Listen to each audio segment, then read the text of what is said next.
It never occurred to me that my daughter would treat me like trash the moment she became wealthy. But it wasn't the storm that destroyed me that night, even if her security lights dazzled my swollen eyes and the rain soaked through my sweater. My daughter's voice cut like glass through the night. "You old witch! You'll never see a dime of my money!" As she stated that, my suitcase exploded like a popped blister and hit the concrete. Underwear, socks, and an old top I used to wear, when watching her children, were among the clothes that tumbled on her immaculate driveway after I had just finished folding them. As if it realized it had outlived its usefulness, my toothbrush rolled into the gutter. She didn't recoil. Standing behind her with his arms crossed and grinning like he had just won a prize was her new boyfriend, who was little older than her own kid. She hadn't even removed the sold sign from the home behind them, which was still partially covered with real estate ribbons. I stood silently without yelling or pleading. I remained still as the rain slicked my hair to my head and dripped mascara into my facial folds. Her children were away. Thankfully, kids did not see their grandma being thrown away like a soiled mop. "You're a leech," she cried out. "I put a lot of effort into this. Just because you're elderly doesn't mean you can take advantage of me." I clenched my jaw but said nothing. Not quite yet. Not when I was aware of the reality. She made no effort to conceal it. 10 days prior, she had won $10 million in the lotto, and I became deadweight overnight. She used to say that if we ever made it big, we would go on a trip together and get a duplex so that I could live on my own and she could still have me close by for the kids. I was her rock, she told her friends. She didn't even leave me a blanket for the night once the check cleared, though. I gingerly removed each of my socks off the sidewalk. Even though my hands were shaking from the cold, I resisted letting her witness my tears. Her eyes, which I used to kiss goodnight, were flat and vacant as she gazed at me. "Get off my property, or I'm calling the police," she stated. "You have no right to be here." Not at all. Somewhere below my ribs, the words became stuck. I wanted to yell, "For 4 years I paid your rent. While you worked at different jobs, I reared your children. To keep helping you start anew, I sacrificed my retirement." However, I didn't. Then no. I didn't want to give her the joy of witnessing my breakdown. Rather, I gripped my bag and took a step back. Everything turned to sludge as the rain, combined with the dirt on my shoes. She assumed that I would crawl and return with my tail between my legs, appreciating the crumbs. However, she had committed a single error, a minor omission that would cost her everything. She never looked at the lottery ticket's name. We were still working as a team a few weeks prior, or so I told myself. Without complaining, I was preparing supper, folding the children's laundry, and using half of my pension to pay the bills. Once more, she was in a transitional position as she considered her options. I was never too curious. I just held the line for us both, as I usually did. That little house, the split level with the cracked tile and chipped banister, was still filled with noise and mess and cartoons on too loud. It wasn't perfect, but it was home. And we had this habit, her and I. Whenever life felt too heavy, too bleak, we'd swing by the gas station and each grab a lottery ticket. It became our little ritual. "Could you imagine?" she'd say, holding up her ticket like a golden passport. 10 million, no more ramen, no more calls from debt collectors. I'd laugh and say something like, "Yeah, maybe I'll finally get that porch swing I keep talking about." We never really expected to win. That wasn't the point. It was hope shared between us in $2 slips, a way to dream without commitment. Some weeks we forgot. Others, we'd come home and line the tickets up on the table, picking our favorite numbers. She always liked birthdays.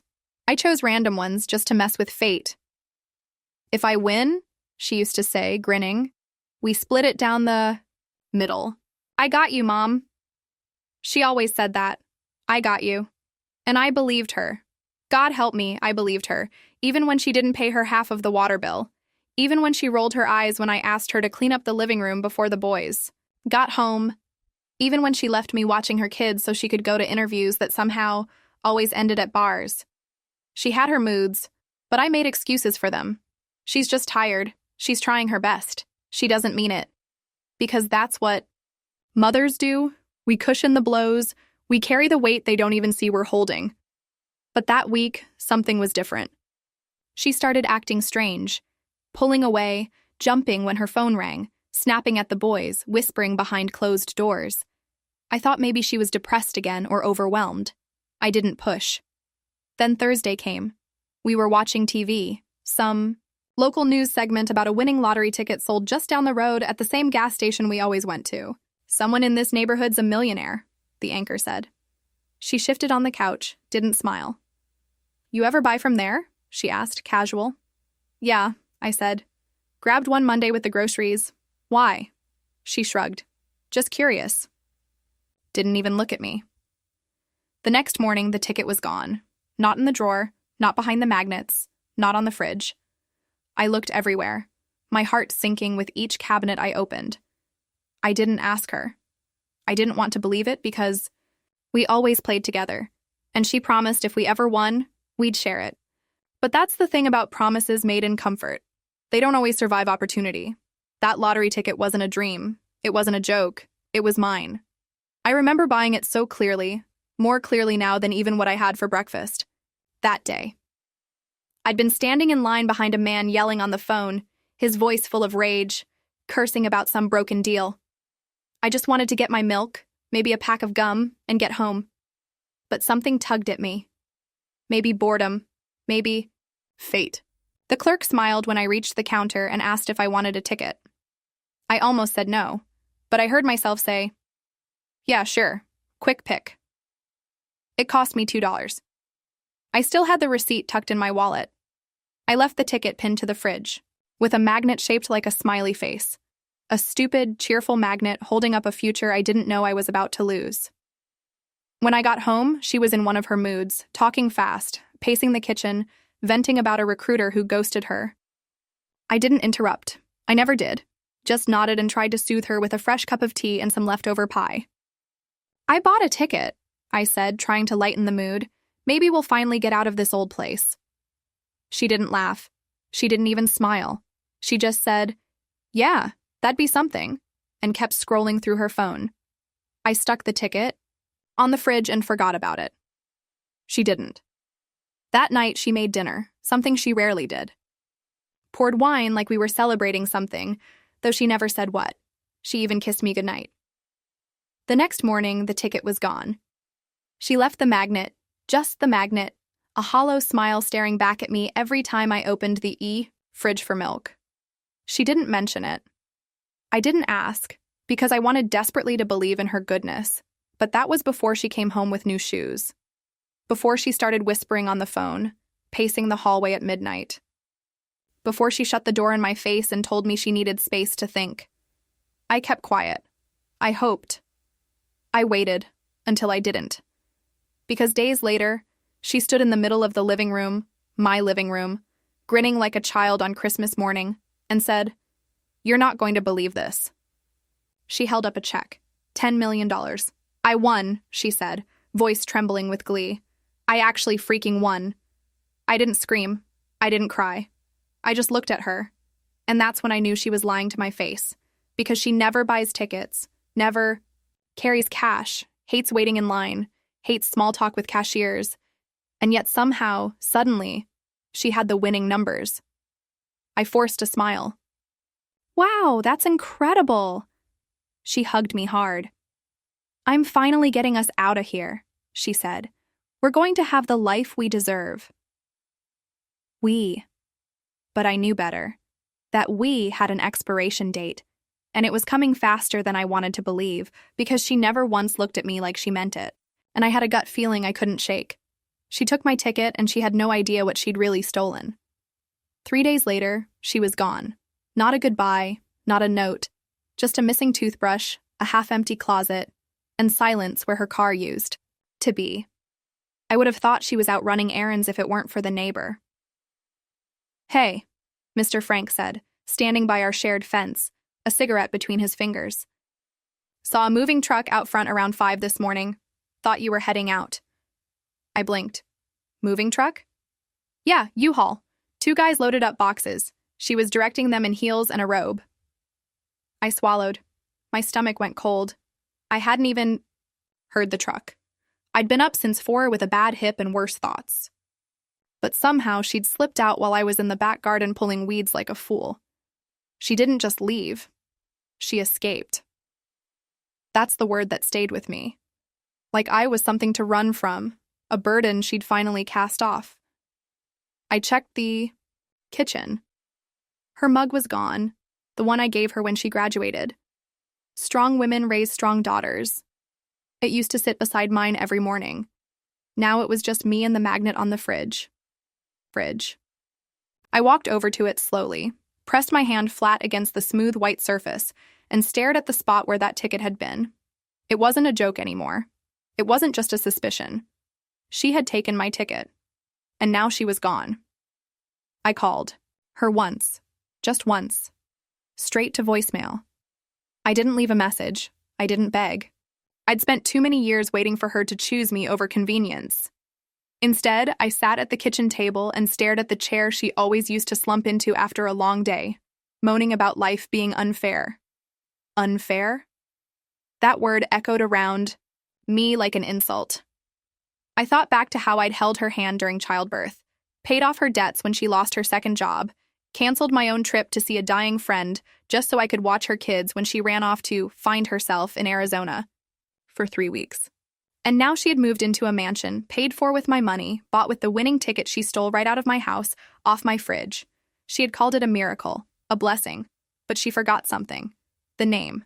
She never once flipped the ticket over. She never checked who signed it. And that tiny act of arrogance, that's what would unravel it all. I wasn't the same woman who used to wipe away her tears and tell her it would all be okay. No, I was the woman who signed that ticket. And I was done being quiet. She was gone, but not invisible. Not to me. I saw everything she did because she couldn't help herself.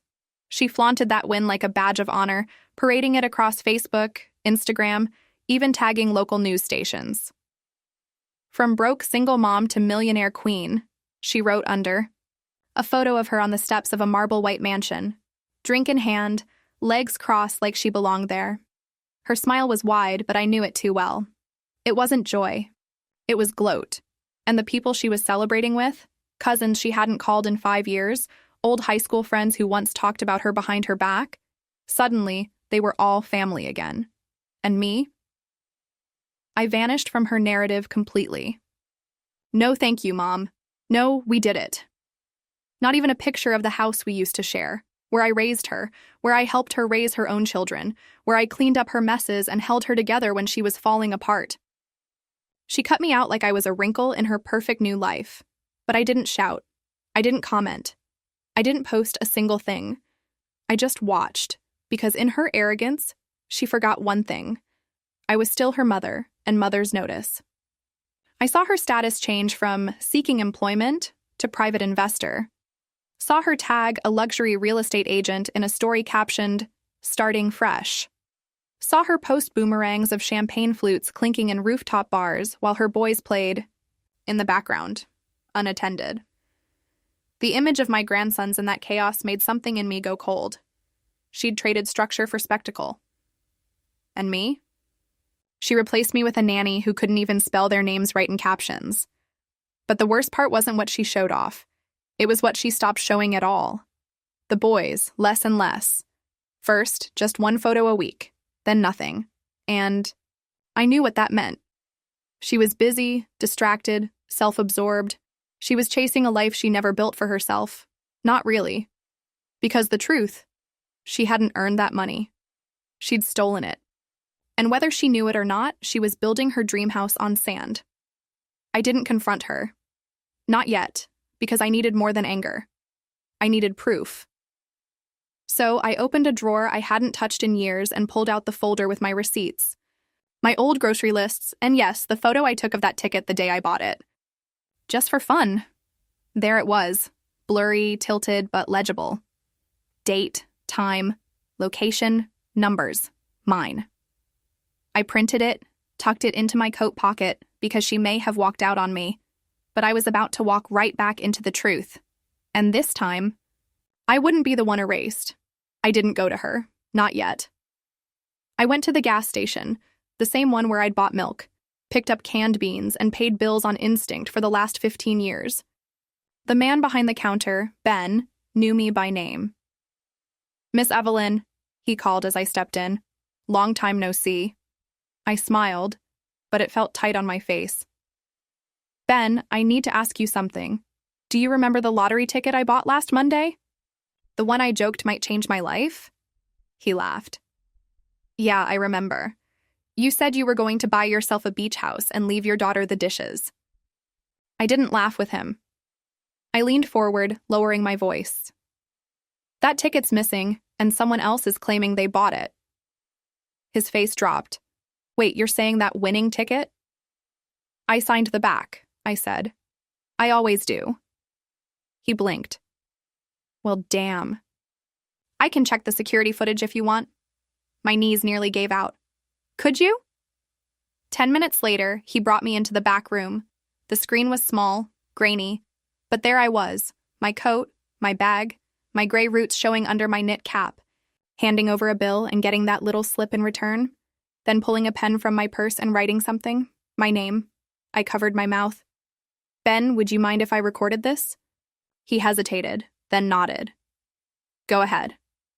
I took out my phone and hit record. No words, just proof. Later that day, I called the state lottery office. I told them everything. When I bought the ticket, where I bought it, that I had surveillance, photo of the numbers, and most importantly, my name signed on the back. The woman on the phone paused when I finished. Then she said, "I'm going to need you to send over everything you have. We'll open an investigation. If your name is on the back and it matches the footage, the payout can be legally challenged." I didn't flinch. I didn't gloat.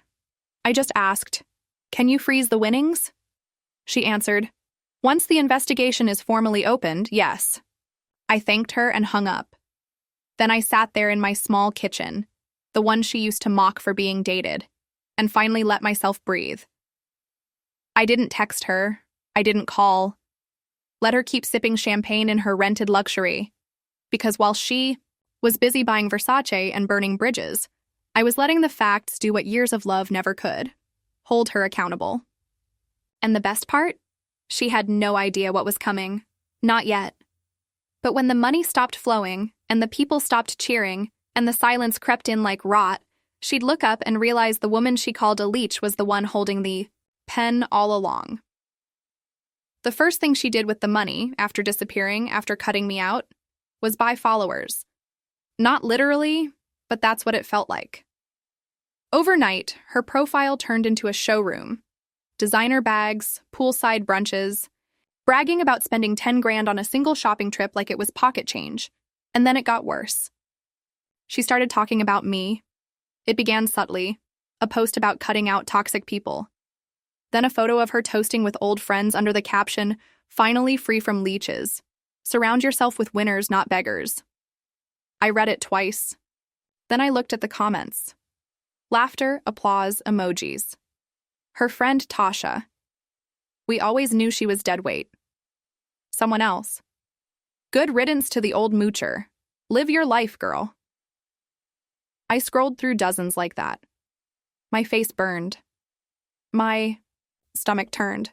They didn't know me. They didn't know the woman who skipped meals so her daughter could have seconds, who co-signed the lease when her credit was in the gutter, who held her granddaughter's hand through a fever and cleaned vomit out of the carpet while her mother went clubbing to clear her head. They didn't know what I gave, because my daughter never told them. She'd erased me with a few keystrokes and let strangers paint me as some pathetic parasite. I didn't respond. I just screenshot every comment, every post, every tag, and then I printed them, because while she was out shopping for clout, I was sitting with a lawyer named Dana, referred by a retired neighbor who'd been through something similar. Dana wore glasses, spoke with precision, and never once asked me if I was sure. She read my documents silently, my receipts, my signed photo, the surveillance screenshots, and when she was done, she looked me in the eye and said, "This isn't just fraud. It's theft, and you have a case." I nodded. "I don't want revenge." "You want what's rightfully yours?" "Yes." We submitted everything that afternoon. By the end of the week, the lottery office confirmed. Investigation active, payout frozen, public key. Announcement delayed. Still, I said nothing to my daughter, because what's the point of warning someone who's already burning the bridge behind them?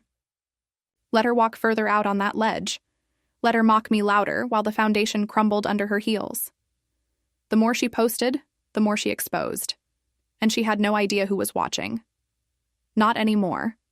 She kept going, louder, meaner, more smug. But I didn't respond. Not a text, not a call, not even a warning. Because when someone's dancing in the middle of a storm they can't see coming, you don't scream at them to stop. You just wait. While she posted photos with captions like, "Real queens don't ask for permission," I was sitting in Dana's office again, signing a formal affidavit confirming the date, location, and circumstances of my purchase. While she uploaded videos flaunting her independence, I quietly forwarded bank statements showing my old balance before the money vanished, evidence of who I was before she walked out with my future in her purse. I stayed silent, and it became my greatest weapon, because my silence forced her to fill the void with noise. Noise that exposed her ego, her impulsiveness, her complete lack of care for anyone but herself. She'd been calling relatives we hadn't seen in years. "We should catch up," she'd say, dangling trips and gifts like bait. People who never even remembered her birthday were now in her comments, pretending they loved her. And me? I watched, not with jealousy, not even sadness anymore, but with clarity. She was making the same mistake over and over again, thinking love meant control, that power meant possession, that money could buy a clean slate and memory loss. But what she didn't realize was that while she was treating this windfall like a fantasy, I was building something solid. A case, a foundation, a future she no longer had any place in. Dana called me late one evening. "The Lottery Commission has officially acknowledged your claim. They're freezing all associated accounts linked to the winning ticket until the matter is resolved. The payout is on hold indefinitely." I sat in my kitchen, a cup of tea in my hand, listening to those words like they were music. "Do I need to inform her?" I asked quietly. Dana chuckled. "No, the banks will do that for you." And sure enough, 2 days later, her social media went quiet. Dead quiet. No posts, no stories, no luxury hauls, no champagne bubbles, just silence. I imagined her waking up, trying to use her card, and watching the screen flash, "Declined." I pictured her trying again, frantic fingers, confused voice, and then finally panic. But I didn't smile. I didn't cheer, because this wasn't about vengeance. It was about dignity, mine. I had done everything right. I had loved her beyond my limits, sacrificed beyond reason, given without taking, and she repaid me with exile and mockery. But now she was getting exactly what she gave me. Nothing. The state verified everything. Every timestamp, every camera, angle, every grainy second of footage that showed my hand taking that ticket, sliding it into my purse, signing my name with a shaky pen. It was mine. They didn't even hesitate. "This will move forward to a public announcement," the official told me. "We'll be issuing a correction and planning a press release for the true claimant." She said true claimant like it was a title, a role I had earned just by being honest. And for the first time in months, I felt seen, not as someone's mother, not as a doormat or a burden, but as a person who had held on to the truth, even when it nearly crushed her. I hung up and stared at the quiet house around me. No chandeliers, no echoing staircases or ocean views, just the kettle, the fraying curtain, the chipped paint by the sink. And yet, it felt more like home than any mansion ever could. I didn't rush to tell anyone, not even the neighbor who'd lent me a casserole dish and once whispered, "You're too good to be treated like that." Because this wasn't about proving something to them. It was about proving something to myself, that I hadn't gone crazy, that I hadn't imagined her change, her coldness. The moment she stopped seeing me as family and started seeing me as competition, she thought I'd stay silent forever, that I'd be too embarrassed, too small, too old to fight back. But she forgot. Quiet doesn't mean weak, and dignity doesn't ask for permission. I looked out the window that night, the sky dark and starless, and let myself feel something I hadn't in weeks. Peace. Because I didn't just get my ticket back, I got me back. The version of myself that knew her worth, that knew when to give and when to stop giving, that no longer measured her love and how much she could endure. The press conference was scheduled for the next week. Minimal notice, just enough time to prepare. I didn't tell my daughter. Why would I? She never told me she was leaving, never told me she was moving, never said a word while she pocketed $10 million and told the world it was hers. She forgot to look back. And I wouldn't warn her to look ahead. Let her find out like I did. Alone, stunned, standing in the middle of a life that didn't belong to her. The truth was on its way. And it had my name on it. The night before the press conference, I couldn't sleep. Not from nerves, not from fear, but from memory. I lay on my old twin bed, the ceiling fan whirring above me, and stared into the dark as images played across my mind like a film no one asked to watch. Her first steps, her first heartbreak, how she once climbed into my bed at 15, cheeks, blotchy, mascara smeared, whispering, "Why does everyone leave?" I held her that night until dawn. I never thought she'd be the one to leave me behind. I thought I was building a life where sacrifice was its own reward, that if I just kept giving, kept holding space for her chaos, one day she'd look back and say, "Mom, I see you." She never did. And that used to crush me. But lying there in the quiet, I realized something. I had done everything I could, and she had chosen. People like to say, blood is thicker than water, but they never finish the quote. The blood of the covenant is thicker than the water of the womb, which means the bonds you choose mean more than the ones you're born into. She chose money over memory, ego over honesty, image over me, and I was done blaming myself for that. I thought of all the times I tucked her in when I hadn't slept, paid her rent with money meant for my medicine, canceled doctor appointments, outings with friends, even my own dreams, because hers always seemed more urgent. But now I didn't feel empty. I felt clean, like everything she'd taken from me had been replaced with something better. Clarity. That next morning, I stood in front of the mirror, tied my hair back, put on the blouse I used to save for holidays. Not flashy, not expensive, but mine. The ride to the press conference was quiet. Dana sat beside me, briefcase on her lap, eyes calm. She didn't ask if I was ready. She knew I was. We arrived at the small auditorium. Nothing grand, just a podium, a banner, and a room full of local reporters buzzing with questions. The official called my name. Today, we're here to clarify the rightful ownership of the $10 million winning ticket purchased at Gas and Go on Route 18. Cameras flashed. I stepped up. My voice didn't shake. "My name is Evelyn Markham," I said. "I bought that ticket. I signed it. And I am the rightful winner."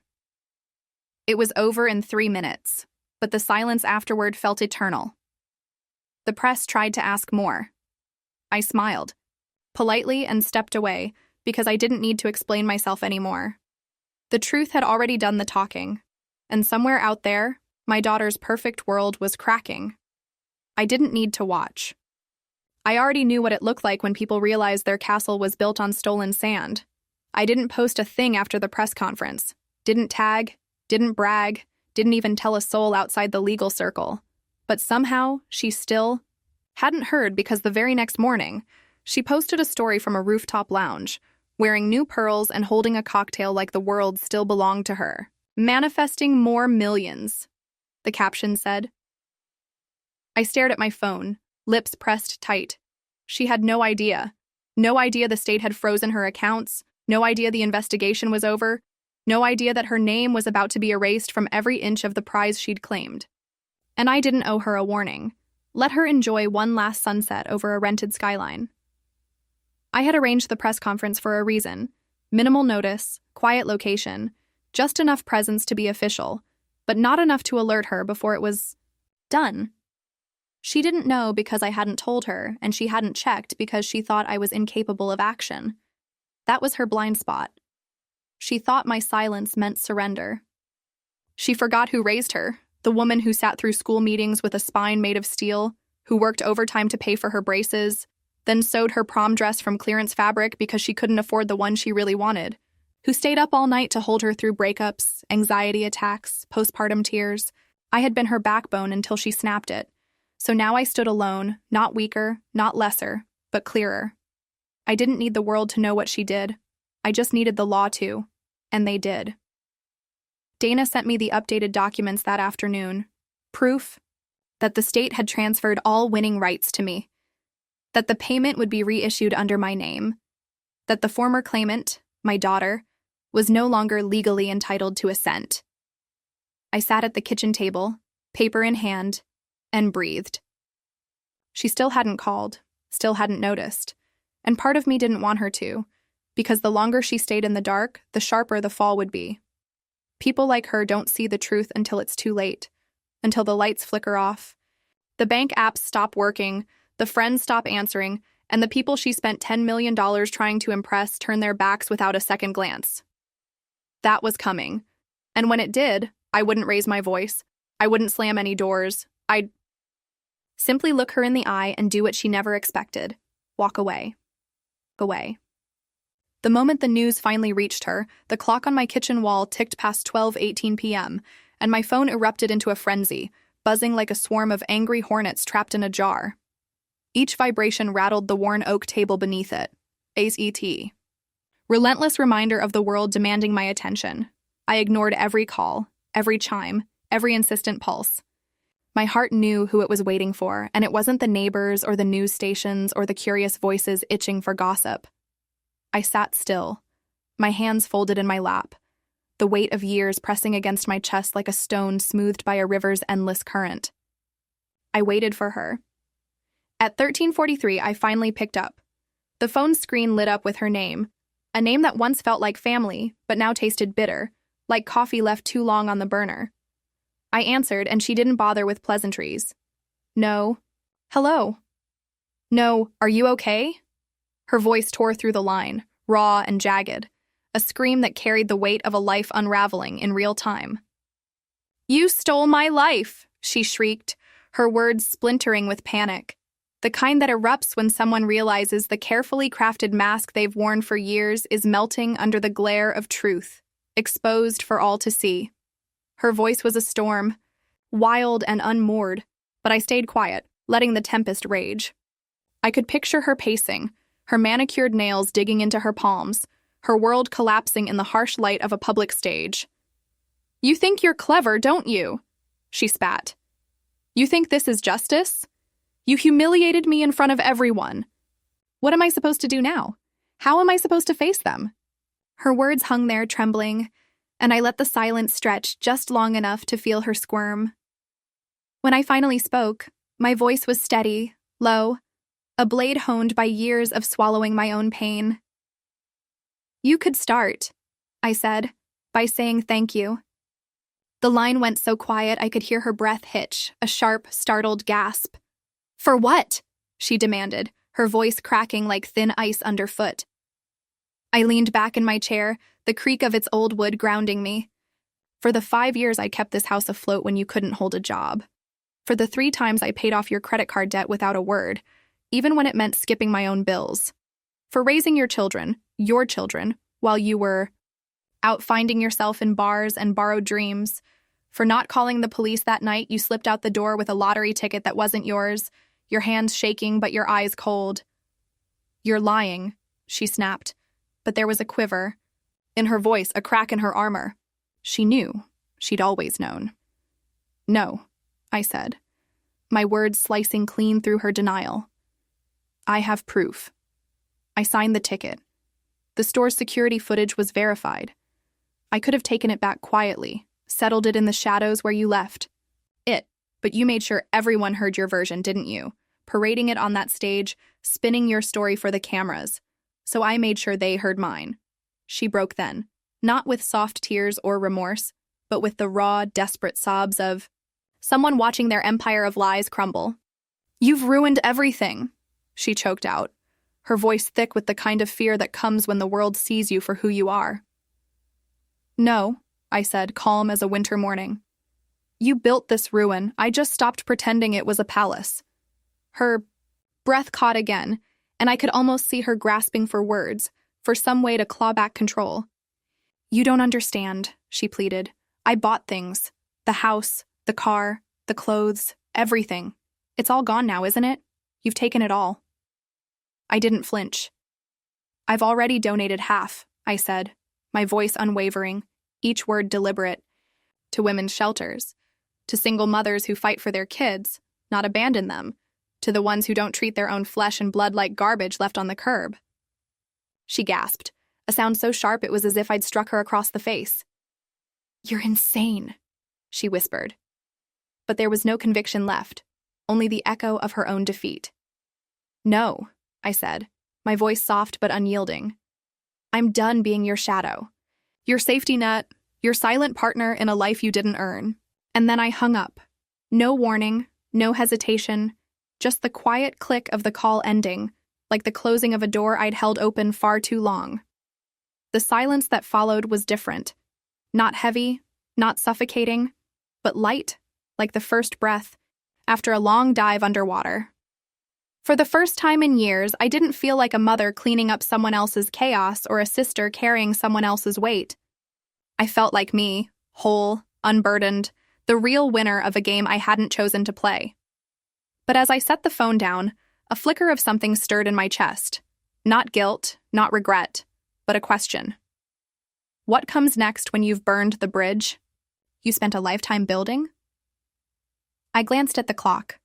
The day was still young, and the world outside was waiting to see what I'd do with my victory. The sun had barely crept over the horizon the next morning when the world began to shift under her feet. By dawn, her accounts were frozen, locked tight as a vault. The banks, with their cold efficiency, had acted swiftly once the fraud claim was confirmed, their systems blinking red with the weight of her deception. Her house, that gleaming glass mansion she'd bragged about on every social media post, was now under review, its title tangled in a legal knot she couldn't untie. The car, a sleek convertible she'd driven like a crown, was leased under a name she no longer had legal claim to. Even the jewelry, those glittering chains and rings she wore like armor, and the designer handbags stacked in her closet like trophies of a war she hadn't fought, every single one traced back to receipts, and not one bore her name. The truth was unraveling her life thread by thread, and I didn't have to lift a finger. That's the thing about theft. It's a house of cards, fragile and fleeting. Once the truth blows through, it collapses under its own weight. I heard the story through our cousin Leia, who'd only recently been pulled back into her orbit after 5 years of silence. Leia called me, her voice a mix of shock and grim amusement, recounting how she, my daughter, the one who'd screamed at me just yesterday, had stormed into a boutique downtown, her usual air of untouchable confidence trailing her like perfume. She'd swiped her card for a silk scarf, something to soothe the sting of her public humiliation. The screen flashed red, declined. She tried another card, her cheeks flushing as the cashier's polite smile tightened, declined. Leia said she'd stormed out, screaming about glitches and lawsuits, her voice echoing off the boutique's polished walls. But it wasn't a glitch. It was consequence, cold and unyielding, the kind she never saw coming because she thought no one would dare hold her accountable. Least of all me, the quiet mother who used to braid her hair before job interviews, whispering that she was capable of anything, even when she doubted herself. I guess she forgot I was capable too. I'm not sure exactly when it dawned on her. Perhaps it was when the state lottery letter arrived, with the official seal clearly stating in black writing that she had lost. Perhaps her astonished visage was reflected in the glass front of that mansion when the eviction notice was attached to the front door. It may have been when she sat across from a lawyer, her voice shaking as she attempted to explain how her own mother could do this to her, and the lawyer, calm as a summer lake, passed a folder across the table. The corner store's grainy but indisputable surveillance camera showed her putting that lottery ticket into her handbag. The carefully cataloged receipts showed none in her name, and my signature was prominently displayed on the ticket that made all the difference. Every piece of evidence served as a brick in the wall that surrounded her. As harsh as a cold wind was the irony. She had believed that wealth made her untouchable, like a queen in a lie-built castle. She had flaunted her success, fortune, and prestige without once turning to face the lady who had supported her through each setback. But ultimately, she wasn't broken by the money. It was the truth, unrelenting, unrepentant, and at last unencumbered. For the first time in years, I stood on firm footing while she was stripped bare and left standing in the rubble of her own decisions. 3 days after the fallout, she appeared. A desperate tap at the door, as if she were still at the center of a universe that had long since ceased spinning for her, without a call or any warning. I took a while to respond. She was wearing a sweater that didn't suit the version of her that had previously blogged about leaving broke energy behind and posed in silk robes, and I was watching her from the living room window with her hair knotted and makeup smeared. She wasn't in tears. Not at all. She was enraged. I just opened the door enough to catch a glimpse of her gaze. "Mom," she exclaimed in a harsh, panting voice, "we need to talk." I remained still. "There's nothing left to say." She said, "You can't do this to me." "I didn't know it was your ticket." My response was, "You didn't ask. You failed to check at all. You simply snatched it and fled." Her lips clenched. All right. Perhaps I made a mistake. But deleting everything and freezing my accounts is unfair. That is retaliation." I cocked my head. "You referred to me as a leech and a witch. You shared my embarrassment online as if it were a game." She began to say, "That was..." but stopped when she realized there was no acceptable explanation. I waited. She switched, her weight between the 2 feet. "I need help." Beneath all the hubbub, there it was, the truth. Nor regret, nor shame, simply need. She needed me once again, but as a resource rather than a mother. I waited until the stillness was long, enough for her to wriggle. Her voice grew harsher and more frantic. "Your argument has been made. You received your money. The check is made out to you. Are you happy now? Can things return to normal?" I took a moment to consider what normal used to imply. I had to carry her, provide for her, and clean up after her as she used my bones to construct castles. I gave her a direct glance. "Goodbye." Her mouth fell open. "What?" I didn't say it again. I had barely begun to shut the door. She said, "You'll regret this," as her voice rose. "You believe that having money would bring you happiness? Do you believe you can purchase peace?" I stopped, and I grinned for the first time. "No, but I bought you out of my life." I closed the door after that. No slam. Simply be silent.